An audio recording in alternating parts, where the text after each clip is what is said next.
جو چینی کی قیمت ہے اور اس کا بار بار بڑھنا ہے، یہ 60 کی دہائی سے پاکستان میں ہوتا آ رہا ہے، اور جب بھی اس گروہ کو موقع ملتا ہے وہ چینی کی قیمتیں بڑھا دیتے ہیں اور اس سے فنومنل قسم کے پروفٹس کماتے ہیں۔ ہمارے دور میں بھی آپ کے حکم سے ہم نے پہلی دفعہ جب چینی کی قیمت بڑھائی گئی تو ایک انکوائری بٹھائی آپ نے، جس نے اپنی رپورٹ دی اور اس نے بتایا کہ کس طرح سے مینیپولیشن ہوتی ہے۔ پھر قانون بنایا گیا کہ 15 دن سے زیادہ آپ فارورڈ سیل نہیں کر سکتے، یعنی کہ جو چینی پیدا ہوتی ہے اس ملک میں وہ 3 سے 4 ماہ میں پوری سال کی چینی بن جاتی ہے، اور جتنی ہماری پاکستان کی ضرورت ہے اس سے زائد ہی چینی بنائی جاتی ہے، یعنی کہ ہمارے پاس وافر چینی ہوتی ہے۔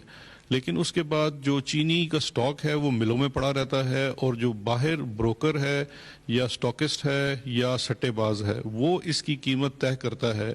اور یہ بڑی حیرت کی بات ہے کہ چینی کی پیداواری لاگت وہ تو آپ پہلے ڈٹرمن کر سکتے ہیں، کیونکہ یہ 4 ماہ میں چینی بن کے اس کے اندر ان پٹ کاسٹ کتنی ہے، باقی اخراجات کتنے ہوئے ہیں، وہ سارے طے کیے جا سکتے ہیں، یعنی کہ چینی جب بن گئی تو اس کی ایک فکس قیمت ہونی چاہیے۔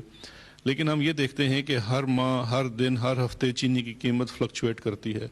اس کے اوپر اس وقت بھی ہمارے پاس اطلاع تھی کہ رمضان سے پہلے یہ ایک گروہ، منظم گروہ سٹے بازوں کا، وہ قیمتوں کو رمضان میں 30 سے 40% بڑھانے جا رہا تھا، اور اس کا وہ طریقہ یہ کرتے تھے کہ اگر آج مثال کے طور پہ 5 اپریل ہے تو آج وہ طے کریں گے کہ 30 اپریل کو چینی کی 100 کلو بوری کی قیمت کیا ہوگی۔ یہ واٹس ایپ گروپس کے تھرو آپریٹ کرتے تھے۔ یہ تمام پورا کے پورا ایک بلیک مارکیٹ کا غیر قانونی دھندا تھا، لیکن جو سب سے بڑی بات سمجھنے کی ہے کہ یہ ہوا میں بزنس ہو رہا ہے، اور اس بزنس میں جب وہ چینی کی پرائس بڑھاتے ہیں تو اس میں جتنے مل کے پاس سٹاک پڑا ہوا ہے وہ ان کو معاونت حاصل ہوتی ہے۔ اور اس وقت جو ہمارے پاس ایف آئی اے کے پاس ثبوت آئے ہیں جس کے تحت صاف پتہ چلتا ہے کہ اگر چینی کی قیمت اس وقت بلٹ سے 9200 روپے کی فی کلو بوری ہے، اگر میں اس کی قیمت سٹے والا 9600 روپے کر دیتا ہوں تو یہ جو 400 روپیہ میں کما رہا ہوں اس میں سے 300 روپیہ میں مل والے کو دے رہا ہوں۔ تو اس یعنی کہ جو چینی کی قیمت بڑھانی ہے اس کا فائدہ اس کو بھی ہونے جا رہا ہے۔ اور اس وقت اگر آپ دیکھیے تو پنجاب حکومت نے اور فیڈرل گورنمنٹ نے چینی کی قیمت first time in history of Pakistan آپ کے حکم کے مطابق فکس کر دی ہے، ایکس مل پرائس ڈٹرمن کر دی ہے۔ اس کے ساتھ ساتھ جو سٹے بازی ہے، اسپیکولیشن ہے، اس کو بھی ایک جرم قرار دے دیا ہے قانون کے تحت۔ اب جب چینی کی قیمت مقرر ہو گئی ہے تو وہ اس کی پیداواری لاگت کو دیکھ کے مقرر کی گئی ہے۔ اس وقت جو ایکس مل پرائس ہے وہ 80 روپے مقرر کی گئی ہے، لیکن ہم نے دیکھا ہے کہ پچھلے 4-6 ماہ میں یہ 100 روپے سے زائد بیچی جاتی رہی ہے۔ اس کا مطلب ہے کہ یہ 20 سے 30 روپیہ پر کلو منافع کما رہے تھے، اور یہ سارا ناجائز منافع تھا۔ وہ جو جیسے آپ ذکر کرتے ہیں کہ پہلے یہ اس کے بعد ہمیں بے نامی اکاؤنٹس میں ملے ہیں۔ جو کمیشن کی رپورٹ آئی تھی اس کے مطابق اگر 1 روپیہ چینی کی قیمت بڑھے گی تو تقریباً 5.5 ارب روپے کا فائدہ اٹھایا جاتا ہے۔ تو اگر آپ اس چیز سے اندازہ لگا لیں 20 سے 30 روپے چینی بڑھی اور یہ 6-7 ماہ بڑھی رہی تو کتنے اربوں روپے عوام کی جیب میں سے نکال لیا گیا ہے۔ لیکن اس دفعہ جو آپ کی ڈائریکشن میں وفاقی اور صوبائی حکومت نے جو اقدامات اٹھائے ہیں، انشاءاللہ یہ رمضان سے پہلے جو ایکس مل پرائس اور ریٹیل پرائس حکومت نے پہلی دفعہ مقرر کر دی ہے اس کے اوپر ملے گی۔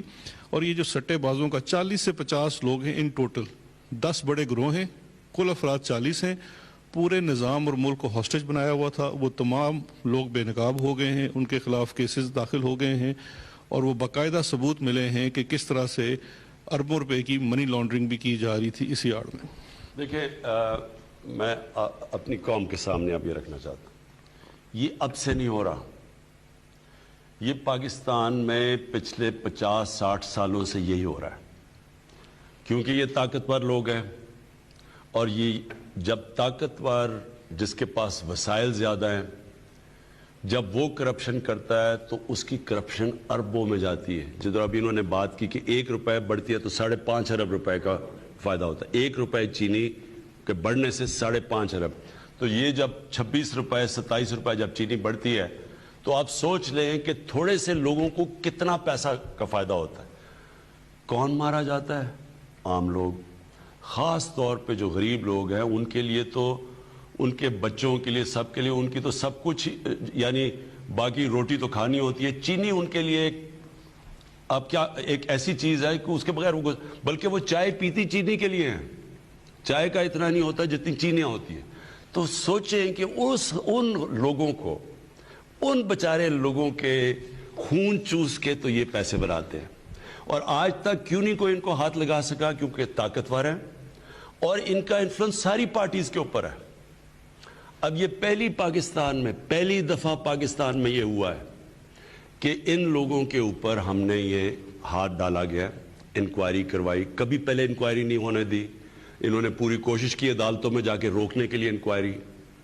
کبھی پہلے یہ نہیں ہوا کہ انکوائری بھی ہوئی۔ پہلے کمپٹیشن کمیشن ایک ادارہ تھا، انہوں نے ان کو آج سے 11 سال پہلے فائن کیا تھا، وہ اسٹے آرڈر پہ چل رہا تھا اب تک، وہ بھی ان اداروں کے اندر بھی ان کے لوگ گھسے ہوئے ہیں۔ تو یہ پہلی دفعہ ہے، آپ کو یہ شور آئے گا، آپ کو ہر قسم کی چیزیں آئیں گی کہ جی یہ کوئی وکٹمائزیشن ہے یا کچھ ہے۔ صرف اور صرف میں آپ سب کے سامنے، ہم نے کیا چیز دیکھی؟ ہم نے جب شوگر ملز پہ جانے لگے کہ کون سی شوگر ملز کا 50% شیئر ہے مارکیٹ کا، جن کا بڑا بڑا شیئر تھا ان کے اوپر انویسٹیگیشن کی۔ یقین کریں کہ یہ جو اب پہلی دفعہ قدم اٹھایا جا رہا ہے، اس کا صرف مقصد یہ ہے کہ پاکستان کی عوام کو مہنگائی سے پروٹیکٹ کیا جائے۔ جی